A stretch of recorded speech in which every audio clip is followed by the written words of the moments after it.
পারিবারিক কলহের জেরে নাটোর সদর উপজেলার কাফুরিয়ার নিজ বাড়িতে ঘুমন্ত স্বামীকে হত্যা করেছে স্ত্রী।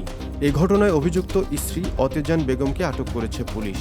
নিহত ব্যক্তি মোহাম্মদ মোকসেদ হোসেন মানু। তিনি মৃত জিয়ারত সরকারের ছেলে। স্থানীয় সূত্রে জানা যায়, শনিবার নিজ বাড়িতে ঘুমন্ত অবস্থায় স্বামী মোকসেদ হোসেনের গলায় ধারালো হাসুয়া দিয়ে কোপ দেন তার স্ত্রী অতেজান বেগম। এতে ঘটনাস্থলে তার মৃত্যু হয়। ঘটনার পর স্থানীয় লোকজন বিষয়টি টের পেয়ে পুলিশে খবর দেয়। পরে পুলিশ ঘটনাস্থলে পৌঁছে মরদেহ উদ্ধার করে ময়নাতদন্তের জন্য নাটোর সদর হাসপাতাল মর্গে পাঠায় এবং অভিযুক্ত স্ত্রীকে আটক করে।